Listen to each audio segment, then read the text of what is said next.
The room fell silent the moment I pushed the envelope back across the table.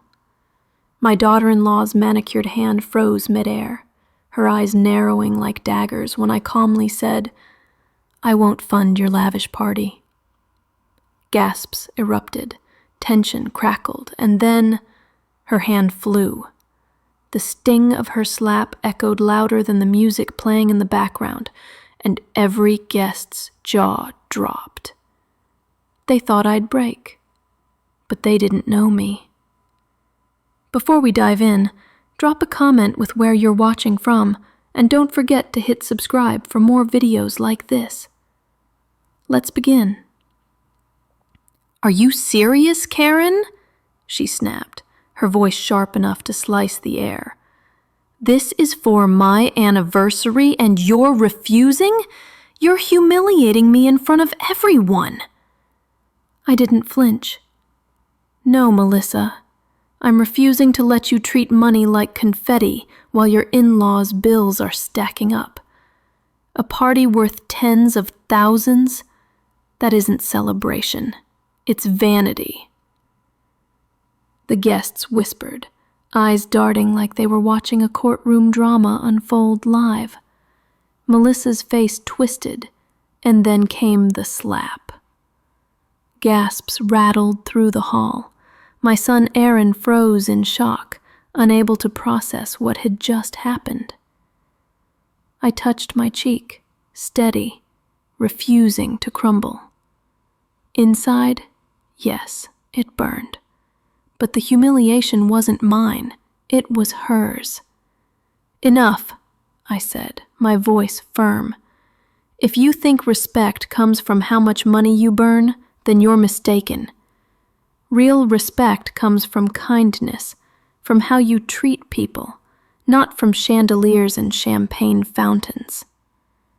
Melissa laughed bitterly. "Kindness? You think kindness pays for caviar?" A hush settled over the room. But before I could speak, Aaron's grandmother, my mother, slowly stood. Her voice, frail but steady, carried more weight than anyone else's. "Your mother is right," she said, her eyes piercing Melissa. "I've lived long enough to see money destroy more families than it ever built.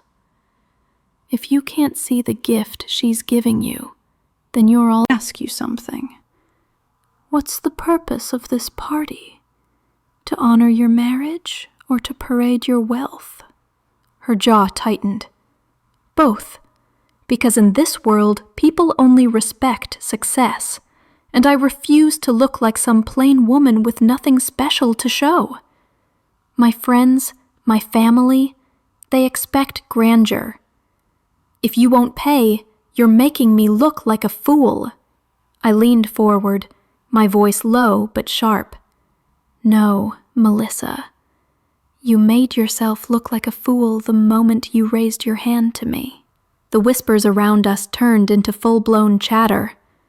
Some guests pulled out their phones like this was reality TV unraveling live before them. Aaron finally stood, his voice breaking. "Melissa, enough. You don't hit my mother. Not for any reason." She spun toward him, tears of anger brimming. "So you're taking her side? Again?" "Yes," Aaron said firmly, surprising everyone, including me. His voice shook but carried strength. "Because she's right. You've turned every celebration into a competition. Every gathering into a chance to outshine someone else. That's not love. That's insecurity dressed up in sequins." Melissa staggered back as if his words had struck harder than any slap could. But pride kept her standing tall. "Fine. If she won't pay, then maybe we don't need her here at all. Maybe she doesn't belong in our lives if she won't support us." The cruelty in her words stabbed deeper than her hand had. Guests gasped. Some nodded sympathetically toward me. Others glanced nervously at Melissa, afraid to be caught on the wrong side.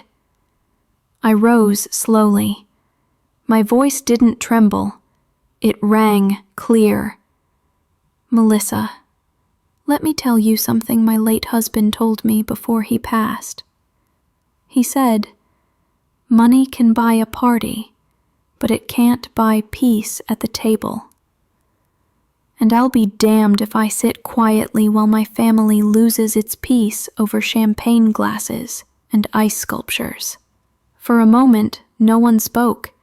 The silence was suffocating. Then, from the back of the hall, a voice called out. It was a young waiter. "You're already smaller than you realize." For the first time since I'd known her, Melissa's lips parted without an immediate retort. Her chest rose and fell, fury warring with shame. She turned to me, and though her tone was icy, there was a crack in her armor. "I shouldn't have slapped you. I was wrong." The room exhaled collectively. Some clapped softly, others simply nodded. The tension began to dissolve, though the sting of her earlier actions still lingered. I reached out, my voice softer now, though firm.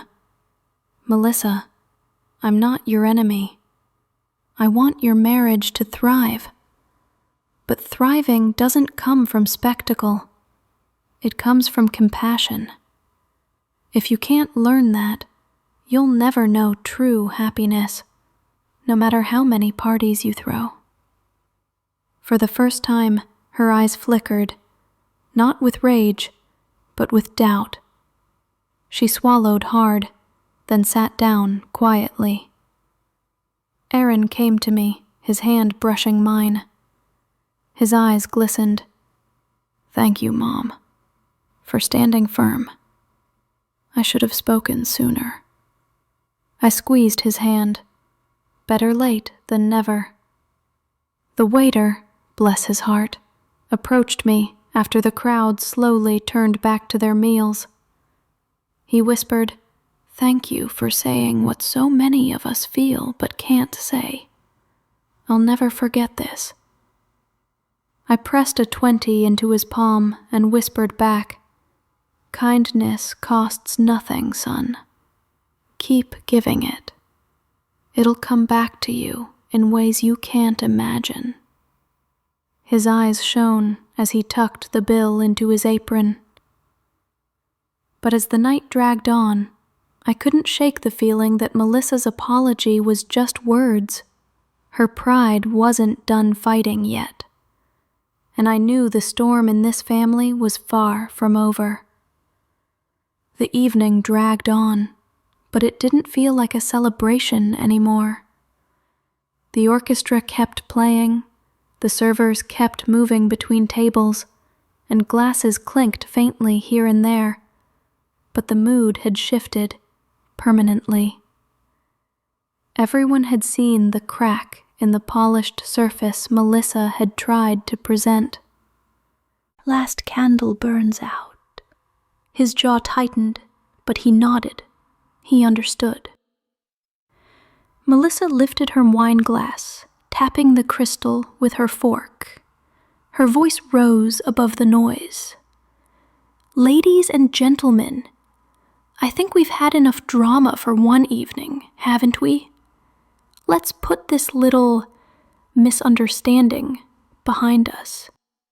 After all, tonight is about love and family." Her attempt at smoothing things over was brittle, like glass ready to shatter. A few guests clapped half-heartedly. Others avoided looking at her altogether. Then, something unexpected happened.